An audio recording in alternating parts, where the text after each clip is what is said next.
बच्चों ये है हमारा पेज 88 और हम कर रहे हैं लेक्चर 213 आपके चैप्टर 7 मार्केट अराउंड अस। सिविक्स कर रहे थे हम लोग। सिविक्स में आपका चैप्टर 7 था मार्केट अराउंड अस और हम हैं पेज 88 पे। पेज 88 पे हम देखेंगे markets everywhere topic. So market everywhere topic में क्या देखेंगे हम?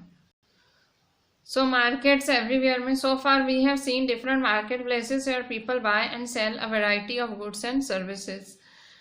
अभी तक आपने देखा, जो आपने पिछला लेक्चर देखा था लेक्चर 212, उसमें आपने देखा था कि किस तरह से अलग अलग मार्केट प्लेसेस हैं जैसे जहां लोग बाय करते हैं, चीजें सेल करते हैं। ये सारे जो मार्केट्स हैं ये किसी पर्टिकुलर जगह पे होते हैं और किसी पर्टिकुलर तरह से काम करते हैं और पर्टिकुलर टाइम पे काम करते हैं। पर ये हमेशा ज़रूरी नहीं है कि हमें चीज़ें खरीदने के लिए हमेशा मार्केट ही जाना पड़े। आप कई बारी ऑर्डर्स प्लेस कर सकते हो बहुत सारी चीज़ों के फ़ोन से, और आजकल तो इंटरनेट से जो चीज़ें हैं वो डिलीवर की जाती हैं आपके घरों में। यहाँ मैं बात कर रही हूँ ऑनलाइन शॉपिंग।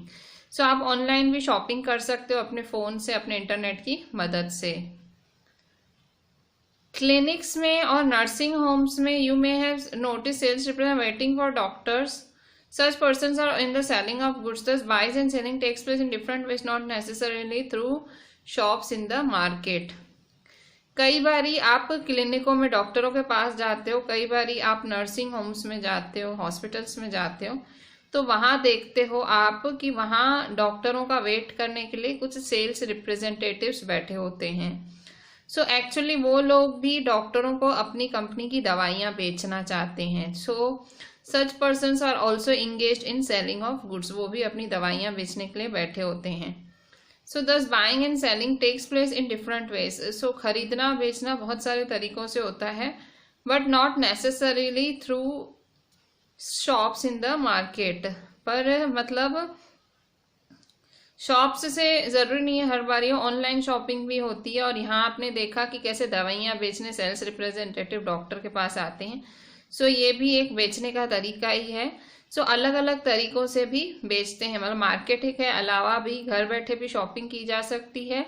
इवन डॉक्टर भी दवाइयाँ जो लेते हैं उनके क्लिनिक्स में सेल्स रिप्रेजेंटेटिव्स आते हैं अलग अलग कंपनियों के, उनको दवाइयाँ बेच के जाते हैं। The markets that we looked at above are the ones that we recognize easily. However, there are markets that we may not be so aware of. कई मार्केट हमने जो ऊपर सारे मार्केट्स पढ़े थे, वीकली मार्केट्स, मॉल्स, ये सब आपको आराम से पता लग जाता है। बट कई ऐसे मार्केट्स होते हैं जो हमें खबर भी नहीं होते हैं, मार्केट्स का पता भी नहीं होता है। सो ये वाला जो टॉपिक है मार्केट्स एवरीवेयर, इस टॉपिक में हम क्या क्या टिक करेंगे? मार्केट्स एवरीवेयर टॉपिक में हम टिक करेंगे कि it is not always necessary that one has to go to the markets to purchase goods. चीज़ें खरीदने के लिए हमेशा बाजार जाया जाए, ज़रूरी नहीं है। You can place orders for a variety of things through phone and this days through internet. आप चीज़ों को फ़ोन पे ऑर्डर कर सकते हो, इंटरनेट की मदद से ऑर्डर कर सकते हो और चीज़ें आपको घरों में भेज दी जाएंगी। क्लिनिक में और नर्सिंग होम्स में, clinic and nursing homes you may have notice sales representative waiting for doctors. Clinic और नर्सिंग होम्स में आपने देखा होगा सेल्स रिप्रेजेंटेटिव्स डॉक्टर्स के लिए वेट करते हैं। Such persons are also engaged in selling of goods. So ये लोग भी बेच ही रहे होते हैं, ठीक है। सो ये भी एक तरीका है चीज़ें बेचने का, ठीक है। सो मार्केट्स हैं जिनका हमें पता नहीं है, वो इसीलिए this is because of page 89। Large number of goods are bought and sold that we don't use directly. मतलब कई जो चीज़ें हैं बेची और खरीदी जाती हैं जो हम लोग डायरेक्टली यूज़ नहीं करते। जैसे कि एक फार्मर है, वो फर्टिलाइज़र यूज़ करता है क्रॉप्स उगाने के लिए, जो वो परचेज करता है स्पेशल शॉप्स से सिटी में से, और वो उसको लाते हैं फैक्ट्रियों में से। एक कार फैक्ट्री वाला engine, gears, petrol tanks, axles, wheels etcetera ये सब बाकी फैक्ट्री से लाता है। तो ये सारी चीज़ें आपको बिकती और खरीदती नहीं दिखती हैं। ये साथ आपको खाली कार दिखती है शोरूम में, ठीक है। आपको इंजन और ये सब पड़ा हुआ कहीं नहीं मिलेगा, आपको डायरेक्ट कार मिलेगी, ठीक है। सो इस तरह से मतलब कई चीज़ें हैं जो आपको दिखती नहीं हैं पर यूज़ भी फुल होती हैं, जैसे कि फार्मर्स के फर्टिलाइजर्स जो कि शहरों में किसी काफ़ी कम स्पेशल शॉप्स में मिलते हैं, आपको वहाँ ख़रीदने जाना पड़ता है। और जो कार फैक्ट्री के जो इंजन्स हैं, पार्ट्स हैं, वो भी उन्हें दूसरी फैक्ट्री से मिलते हैं, ठीक है। तो ये आपको ऐसे मार्केट्स में लगे हुए नहीं मिलेंगे, इसके लिए आपको स्पेशल इन फैक्ट्रीज में जाना पड़ेगा। सो इस तरह से बहुत सारी चीज़ें जो आपको नहीं दिखती वो भी बिकती हैं। इसी पेज 89 पे एक चीज़ लिखी हुई है, people in urban areas can enter markets without stepping out of their homes via internet, they use their credit cards to make online purchases. लिखा हुआ है कि जो शहरों के लोग होते हैं वो मार्केट्स में जाते हैं अपने घरों से बाहर निकलते बिना, मतलब वो डायरेक्ट मार्केट्स में जाते हैं। Markets and equality, page 89। So in this chapter we have looked at shop owners in a weekly market and those in a shopping complex। तो आपने देखा कि जो शॉप ओनर्स होते हैं वीकली मार्केट में और शॉपिंग कॉम्प्लेक्स में, सो वो बहुत ही अलग लोग होते हैं। एक जो होता है वो जो छोटा ट्रेडर होता है, उसके पास थोड़े से ही पैसे होते हैं शॉप को रन करने के लिए, और जो दूसरा होता है वो बहुत सारे पैसे खर्च करता है शॉप को सेटअप करने के लिए। वो उनको पैसे भी अनइक्वल मिलते हैं, मतलब जो शॉप वाला होता है वो अलग कमाता है और जो छोटा ट्रेडर होता है उसकी अलग कमाई होती है। सो जो वीकली मार्केट होते हैं बहुत ही कम कमाते हैं। Weekly market trader earns little compared to the profit of a regular shop owner in a shopping complex. So एक शॉपिंग कॉम्प्लेक्स के शॉप ओनर्स के कंपेयर में वीकली मार्केट ट्रेडर कम कमाता है। जो बायर्स हैं उनको भी अलग अलग प्लेस किया जाता है, मतलब कई लोग होते हैं, there are many who are not able to afford the cheapest of goods while others are busy shopping in malls. कई लोग होते हैं उनको टाइम नहीं वेस्ट करना होता है वीकली मार्केट्स में घूम घूम के, और कई होते हैं वो मॉल्स में शॉपिंग कर लेते हैं। Thus whether we can be buyers or sellers in these different markets depends among other things on the money that we have। सो अगर आपको इन मार्केट से शॉप करना है तो आपके पास पैसे कितने हैं उस पर भी डिपेंड करता है, बाकी सब चीज़ों के अलावा पैसों पे भी डिपेंडेंट करता है। पैसे ज़्यादा होंगे आप अच्छी जगह जाओगे, ठीक ठीक पैसे होंगे तो ठीक ठीक जगह जाओगे। पेज 89 पे we have also examined the chain of market that is formed before goods can reach us. So हमने ये भी देखा कि जो मार्केट चेन होती है किस तरह से बनती है जब तक चीज़ हम तक आती है, ठीक है। हम तक चीज़ आते आते मार्केट चेन हमने स्टडी की। It is through this chain that what is produce in one place reaches people everywhere. मतलब यही चेन है कि एक जगह जो चीज़ बनती है वो जगह जगह पहुंच जाती है। When things are sold, it encourages production and new opportunities are created for people to earn। So जब चीज़ें बेची जाती हैं इससे क्या होता है, प्रोडक्शन इनकरेज होता है और नई नई अपॉर्चुनिटीज़ क्रिएट होती हैं लोगों के लिए अर्न करने के लिए। However do they offer equal opportunities, क्या मतलब उनको इक्वल मौके मिलते हैं। ये हम नेक्स्ट चैप्टर में पढ़ेंगे एक शर्ट का एग्जाम्पल लेके, ठीक है। यहाँ पे एक मॉल का फ़ोटो दिया हुआ है, ये पेज 90 है। यहाँ एक मॉल का फ़ोटो दिया हुआ है और ये मॉल्स जो हैं ये मॉल्स बहुत ही ब्रांडेड चीज़ें बेचते हैं और एक्सपेंसिव चीज़ें भी बेचते हैं, ठीक है। ये बहुत इंपॉर्टेंट पॉइंट है टिक करने के लिए। व्हेन थिंग्स आर सोल्ड, जब चीज़ें बिकती हैं, इट एनकरेजेस प्रोडक्शन। इससे चीज़ें बिकेंगी ऑब्वियसली और नई चीज़ें बनेंगी, मतलब इसको इंकरेजमेंट मिलेगा प्रोडक्शन को। And new opportunities are created for people to earn, और लोगों के लिए नए नए मौके आएंगे अर्निंग करने के। जब चीज़ें बिकती हैं प्रोडक्शन इनकरेज होता है और नए नए अपॉर्चुनिटीज़ क्रिएट होती हैं लोगों के लिए अर्न करने की। With this we are ending this chapter market around us. इसमें हमने अलग अलग टाइप ऑफ मार्केट्स के बारे में पढ़ा। हमने पढ़ा कि भाई किस तरह से चीज़ें अलग अलग मार्केट्स में अलग अलग प्राइस के साथ बिकती हैं, कैसे स्मॉल ट्रेडर को कम फ़ायदा होता है और जो बड़े शॉप वाले हैं उनको ज़्यादा फ़ायदा होता है। कैसे मॉल्स में ज़्यादा एक्सपेंसिव मिलता है सब कुछ और वही छोटे ट्रेडर के पास कम दामों में मिल जाता है. So this was the whole chapter and now we are going to see the NCERT exercise of this chapter. So हमने ये चैप्टर चालू किया था लास्ट लेक्चर में. यहाँ हमने चालू किया था and now we are going to discuss this blueprint questions of your NCERT textbook within the chapter के अंदर ही जो blueprint questions हैं वो डिस्कस करते हैं and you have to write them in your notebook also.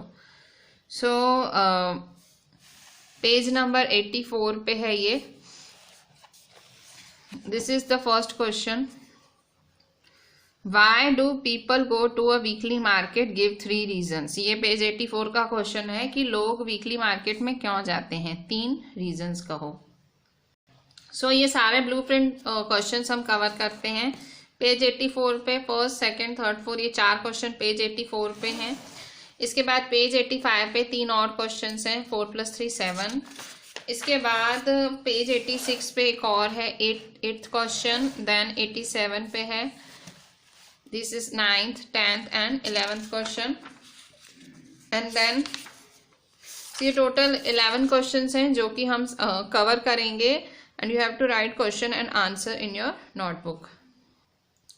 So this is question 1. Why do people go to a weekly market? Give 3 reasons. 3 reasons दो कि weekly market में लोग क्यों जाते हैं. So this is on page 96 of your NCERT. People go to a weekly market mainly for 3 reasons. 3 reasons. First, they get things at cheaper rates. सस्ते दाम. Most things that they need are available at one place. They don't need to go to different areas to buy different things. एक ही जगह पे सब कुछ मिल जाता है और उनको अलग अलग एरियाज में नहीं जाना पड़ता है उनको खरीदने के लिए. They can bargain and bring the price down. वो वहाँ बार्गेनिंग भी करते हैं उन्हीं मार्केट्स में और कम से कम दामों में चीज़ों को खरीदने का ट्राई करते हैं. सेकेंड नंबर है question 2. Who are the sellers in a weekly market? Why don't we find big business persons in these markets? ये है आपकी NCERT के पेज 96 पे ही कि इन वीकली मार्केट्स में सेलर्स कौन होते हैं और हमें बड़े बड़े बिजनेस लोग क्यों नहीं मिलते इन वीकली मार्केट्स में. Small traders are sellers in a weekly market. जो छोटे छोटे ट्रेडर्स होते हैं वही इन वीकली मार्केट्स में होते हैं. Big business persons are not found in these markets because they run their business with their permanent establishments. जो बड़े बड़े बिजनेस लोग होते हैं ये आपको इन मार्केट्स में नहीं मिलेंगे क्योंकि ये लोग अपना जो बिजनेस चलाते हैं वो एक ही जगह चलाते हैं. उनके शॉप्स वगैरह होते हैं.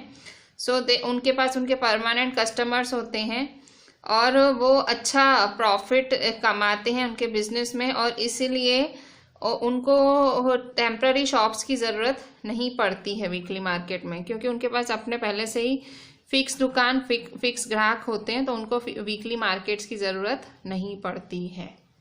थर्ड क्वेश्चन है why are things cheap in the weekly market. Weekly market में चीज़ें सस्ती क्यों हैं. Things are cheap in the weekly market because the shops are not permanent there.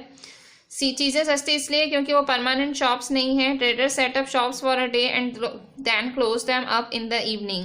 जो ट्रेडर्स होते हैं दुकानदार होते हैं एक ही दिन के लिए शॉप लगाते हैं और शाम तक तो बंद भी करके चले जाते हैं.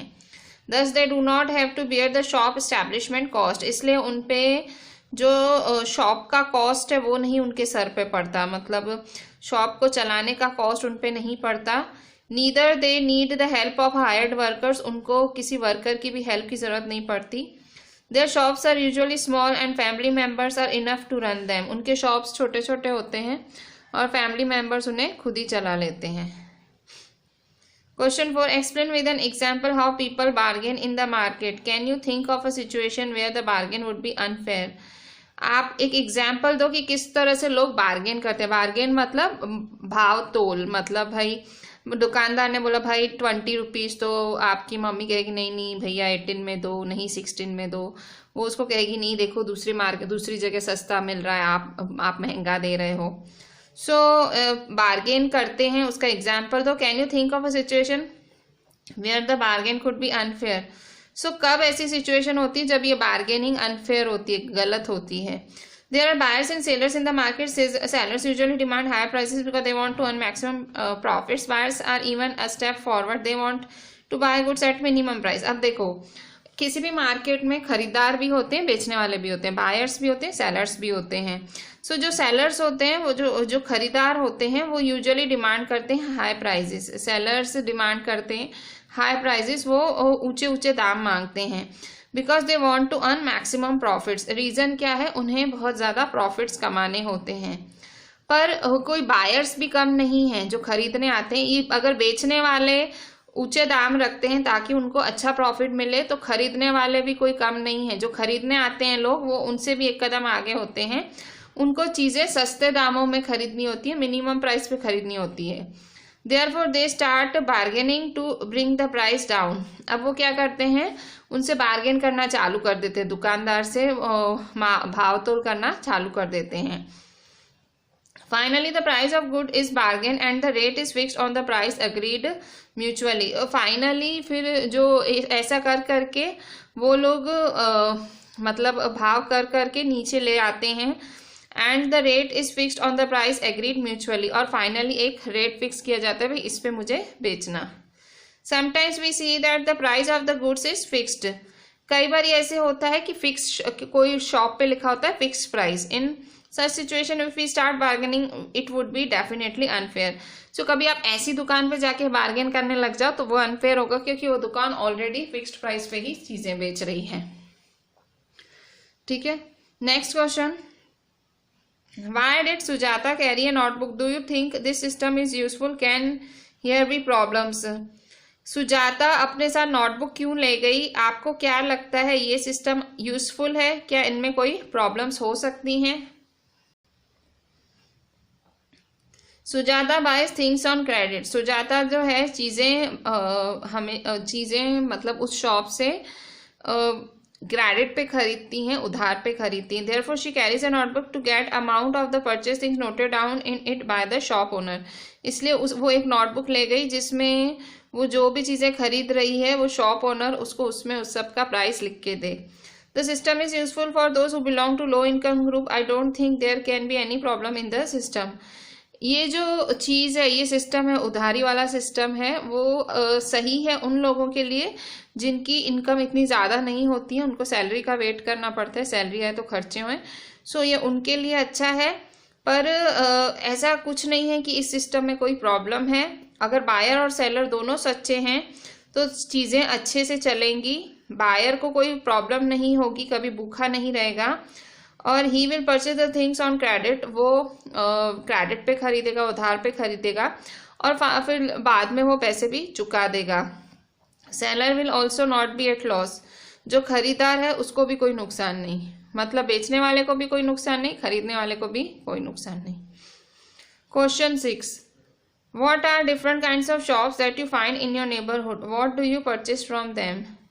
सो कौन कौन से अलग अलग शॉप्स हैं आपके नेबरहुड में, आपके पड़ोस में कौन कौन से शॉप्स हैं और आप उनमें से क्या खरीद सकते हैं.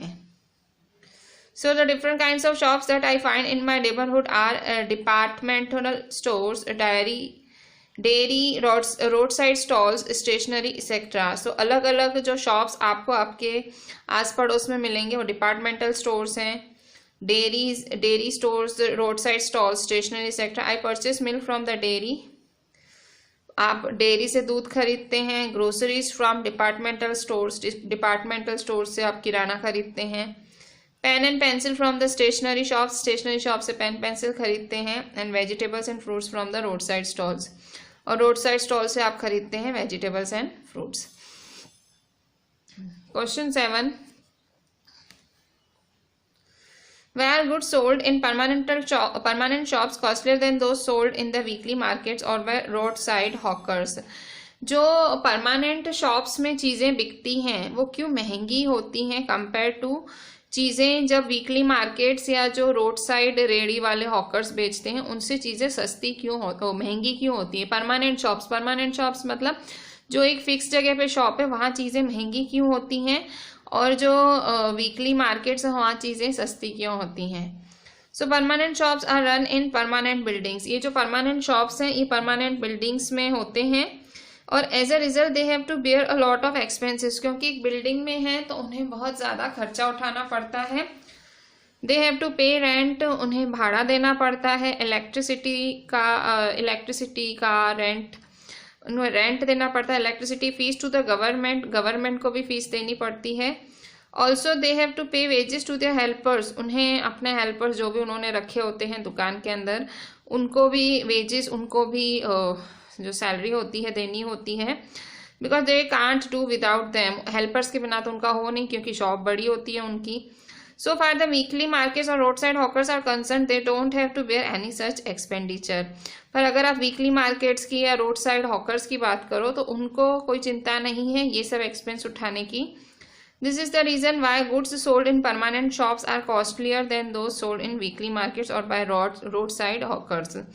So यही कारण है जो चीज़ें बिकती हैं परमानेंट शॉप्स में, जो परमानेंट शॉप्स में चीज़ें बिकती हैं वो महंगी होती हैं कंपेयर टू वीकली मार्केट्स या रोड साइड हॉकर्स। तो क्या यही कारण है कि परमानेंट शॉप्स वालों को एक बिल्डिंग में रहना पड़ता है, उनको वहाँ का रेंट देना पड़ता है, इलेक्ट्रिसिटी गवर्नमेंट को फीस देनी पड़ती है, उनको हेल्पर्स को भाड़ा देना पड़ता है, वेजेस देने पड़ते हैं, वो उनके बिना रह ही नहीं सकते। तो वीकली मार्केट्स या रोड साइड हॉकर्स की बात कहें so they don't have to bear any such expense, उनके ऊपर ऐसा कुछ भी खर्चा नहीं आता। Why do you think the guard wanted to stop Kavita and Sujata from entering the shop? What would you say if someone stops you from entering a shop in a market?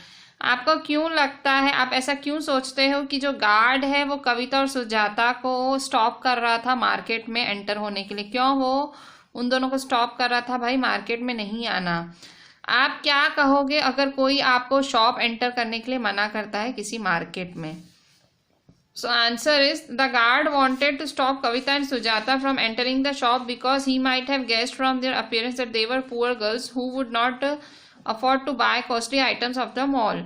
So guard क्यों रोकना चाह रहा होगा according to the writer of this answer कि भाई उसको लगा होगा कि भाई वो जो दिख रही थी, मतलब उन्होंने जैसे कपड़े पहने थे या दिख रही थी तो उससे उनको वो गरीब लड़कियां दिखी और उसने सोचा कि ये मॉल की इतनी महंगी चीज़ें तो वो अफोर्ड ही नहीं कर पाएंगी। If someone stops me from entering a shop in a market, I will resist him, her. I have full right to visit any shop even though I don't have any money in my pocket. So अगर कोई आपको रोकता है shop में enter होने के लिए तो आप रेजिस्ट कर सकते हो, आप उसको एकदम मना कर सकते हो कि नहीं मैं तो जाऊंगी। क्यों? क्योंकि आपका पूरा पूरा अधिकार है कोई भी शॉप में आने में जाने में, अगर भले ही आपके पॉकेट में पैसे ना हो पर ये आपका राइट है कि आप जा सकते हो किसी भी शॉप के अंदर। ऐसा कुछ नहीं है कि पैसे जेब में नहीं है आप किसी शॉप में नहीं जा सकते। Question 9, why do people not bargain in shops located in malls whereas they bargain in weekly markets? अभी ये बहुत ही सोचने वाली चीज़ है जो मैं भी सोचती हूँ कि लोग जो बार्गेन है, जो ये भावतोल है वो बड़े बड़े मॉल्स में क्यों नहीं करते और वो वीकली मार्केट्स में क्यों बार्गेन करते हैं? वो जो गरीब शॉप सेलर्स होते हैं उनके साथ क्यों ये लोग बार्गेनिंग करते हैं? सो मॉल्स में जो शॉप्स लोकेटेड होते हैं वो ब्रांडेड आइटम्स बेचते हैं और वहाँ पे प्राइस टैक्स भी लगा होता है। This leaves no scope for the customer to bargain, क्योंकि चीज़ों में चीज़ें एक तो ब्रांडेड है, दूसरा उस पर प्राइस टैग लगा हुआ है तो कस्टमर बार्गेन करेगा ही नहीं। But in weekly markets there are many shops selling the same goods. पर जो वीकली मार्केट्स, जो वीकली बाजार लगते हैं तब इतने सारे शॉप्स होते हैं जो कि गुड्स बेचते हैं, पैसे जो चीज़ें बेचते हैं। This means there is competition among them, मतलब कुछ ना कुछ कॉम्पिटिशन होती है ऑब्वियसली। मतलब मॉल्स में जाते हो तो प्राइस टैग होता है और आपको वो भरना ही है। पर जो वीकली मार्केट्स होते हैं उसमें बिल्कुल बाजू बाजू में शॉप्स होते हैं और एक जैसी चीज़ें ही बेचते हैं। If some trader were to change a high price people would move to another shop where the same thing may be available at cheaper rate.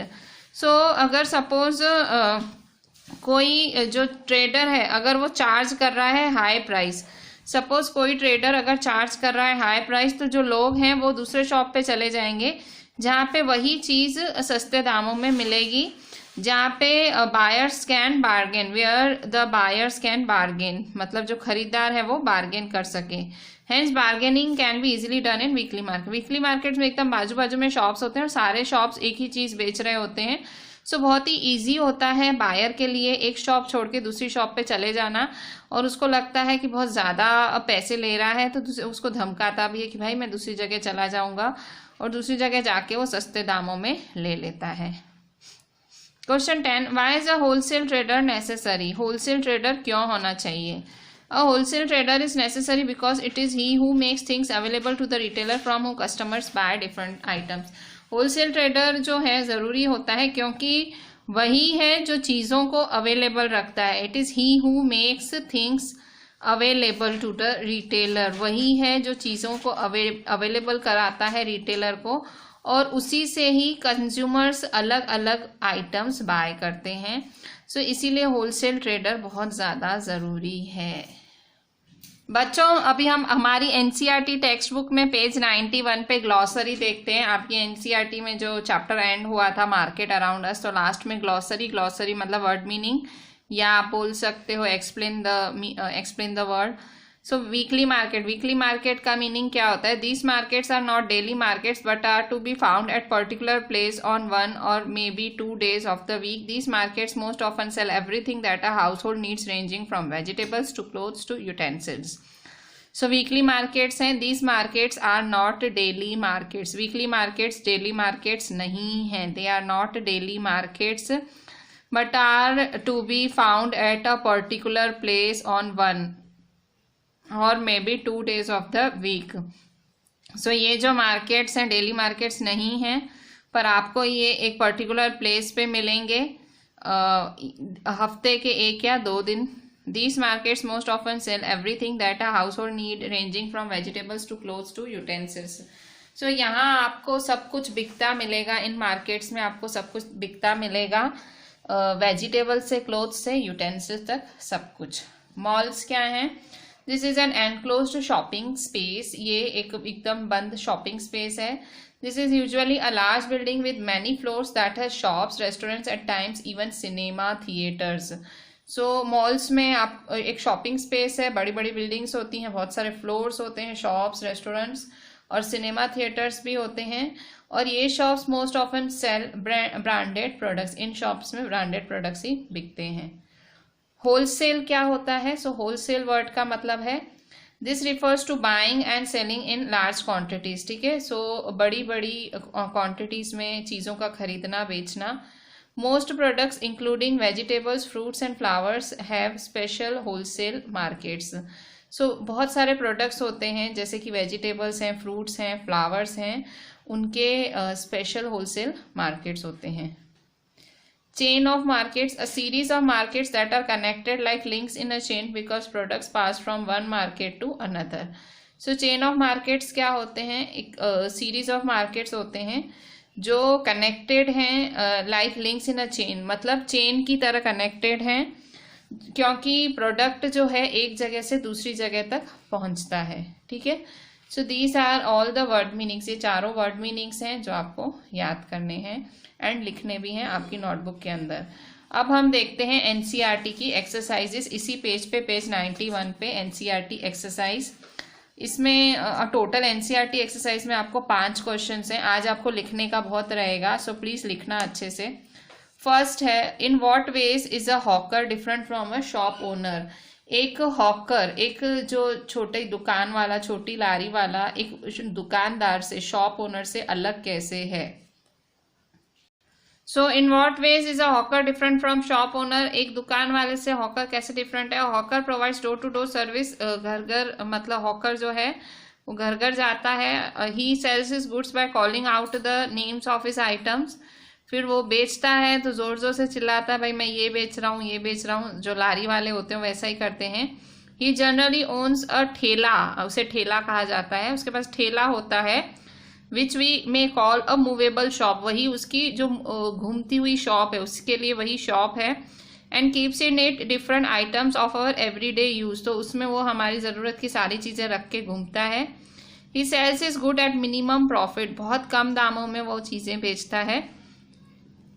और शॉप ओनर क्या होते हैं? सो शॉप ओनर के पास एक परफेक्ट शॉप होती है fixed place पे।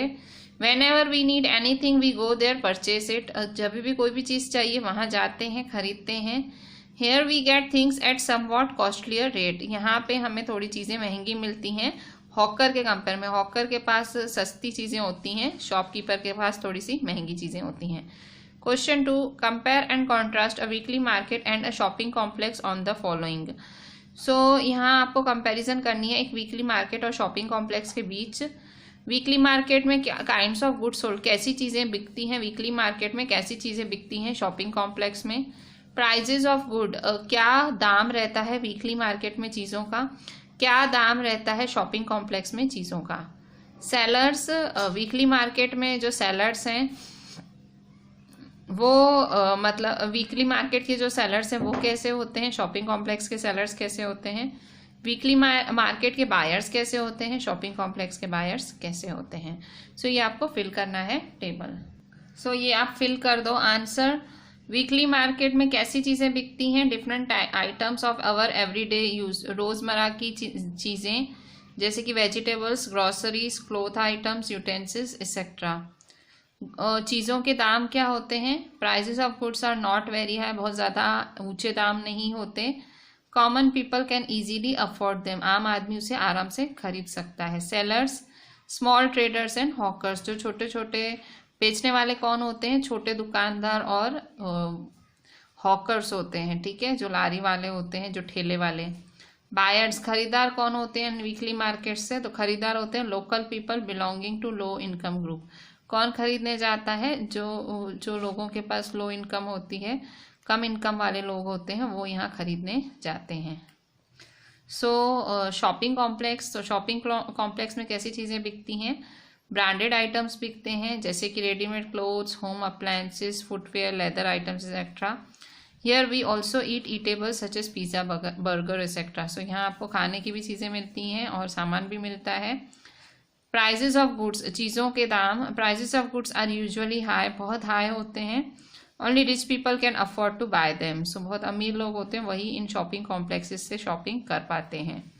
Seller, यहाँ बेचता कौन है, बिग बिजनेसमैन एंड ट्रेडर्स, बड़े बड़े बिजनेसमैन होते हैं, बड़े बड़े ट्रेडर्स होते हैं। बायर्स, खरीदार कौन होता है यहाँ पे, वेल्दी सिटी पीपल, जो अमीर सिटी के लोग होते हैं वही यहाँ के खरीदार होते हैं। Third number, explain how a chain of markets is formed, what purpose does it serve. So chain of market कैसे बनती है, जो हम कहते हैं मार्केट चेन कैसे बनती है और ये इससे क्या पर्पस अचीव होता है, मतलब क्या होता है चेन ऑफ मार्केट बनने से। सो चेन ऑफ मार्केट कैसे बनती है, so goods are produced in factories, चीज़ें कहाँ बनती है, फैक्ट्रियों में बनती हैं। और चीज़ें और कहाँ बनती हैं, goods are also produced in farms and in homes, ठीक है, चीज़ें फैक्ट्रीज में भी बनती हैं, फार्म्स में भी बनती हैं, होम्स में भी बनती हैं। But we are not required to go to factories और farms to buy goods of our need, पर हमें कोई फैक्ट्रीज में, फार्म्स में या किसी के घर जाने की ज़रूरत नहीं है चीज़ें खरीदने के लिए। Because the producers are not interested in selling a small quantities, जो प्रोड्यूसर्स होते हैं उनको भी कोई ऐसे नहीं है कि भाई छोटी सामान को ऐसे छुटक छुटक बेचें। The wholesale traders do this job, so ये काम कौन करता है, होलसेल वाले करते हैं, होलसेल ट्रेडर्स करते हैं। They are the people who come in between the producer and the final consumer, so ये वही लोग होते हैं जो प्रोड्यूसर और फाइनल कंज्यूमर के बीच में होते हैं। They are the people who come in between the producer and the final consumer, producer से लेके लास्ट जो कंज्यूमर होता है होलसेलर्स ही होते हैं। They first buy goods in bulk, पहले ये लोग इकट्ठे में सामान खरीद लेते हैं। Then they sell this goods to the retailers, और फिर वो ये जो गुड्स हैं रिटेलर्स को बेचते हैं, वो finally sell this to the customers, और फाइनली ये चीज़ें किसको बिकती हैं, कस्टमर्स को बिकती हैं। From the above instance, we come to the conclusion that from factories to the final consumers, a chain is formed. So आप देख सकते हो एक चेन बनती है, फैक्ट्री से लेके कंज्यूमर तक एक चेन बन जाती है, which we may call a chain of market, इसे हम मार्केट चेन कहते हैं। We can better understand it through the flow chart given below. So आप इसको एक फ्लो चार्ट से समझ सकते हो। Factories, wholesale traders, retailers, consumers. So ये फैक्ट्रीज है, फैक्ट्री से कहाँ जाता है? होलसेल ट्रेडर्स के पास, होलसेल ट्रेडर्स के रिटेलर्स के पास, रिटेलर से कंज्यूमर के पास।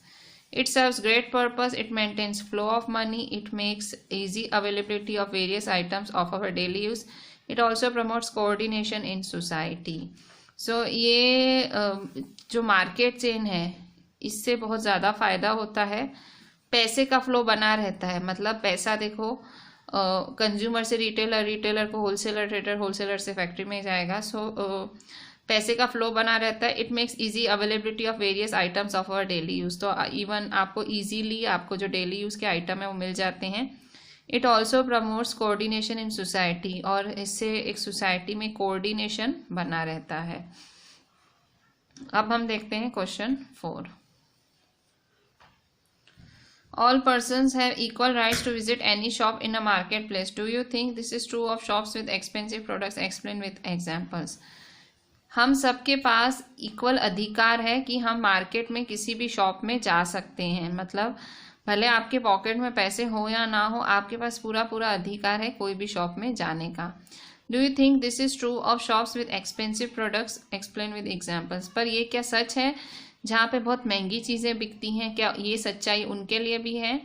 Yes, it is equally true of shops with expensive products. भले कितना भी महंगा दुकान हो, भले आपकी पॉकेट में 1 रुपया भी ना हो, आपका अधिकार है, आप अगर जाना चाहते हो अंदर आप जा सकते हो शॉप के। As consumers we can visit any shop even though we have no money in our pockets. The shop owner is bound to show the articles which the customer asked him to show.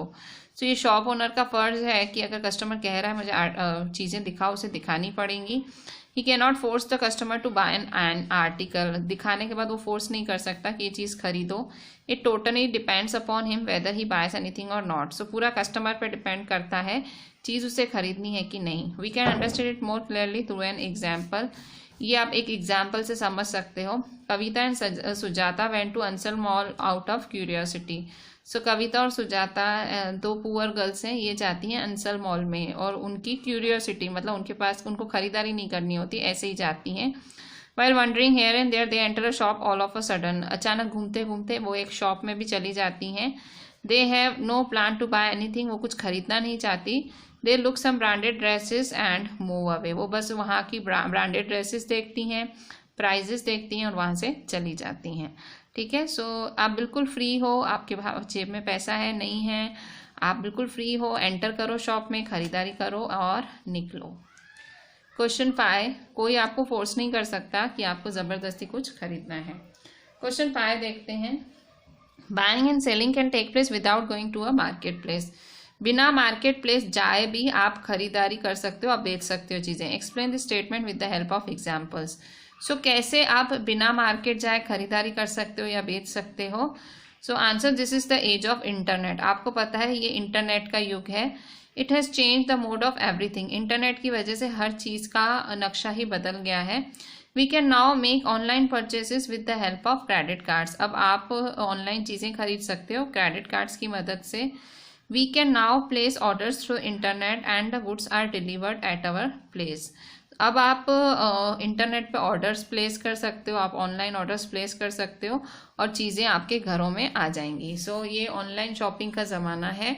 तो आप अगर weekly markets में ना जाना चाहो, आप shops में ना जाना चाहो, आप शॉपिंग मॉल्स में ना जाना चाहो, so you can easily use internet. आप अपना फ़ोन लो, इंटरनेट का यूज़ करो, क्रेडिट कार्ड को आप यूज़ करो and you can buy the goods of your choice बिना मार्केट जाए, on the spot, just using your fingers, अपनी फिंगर्स का यूज़ करके। So this is a wrapper of an online market thing. So ये इस तरह से आपको रैपर्स में चीज़ें आती हैं, ऑनलाइन मार्केट से एकदम पैक होके आती हैं। ठीक है, सो इस तरह से चीज़ें अच्छे से पैक होके आती हैं and you can bye them. So this is really very easy to do online shopping.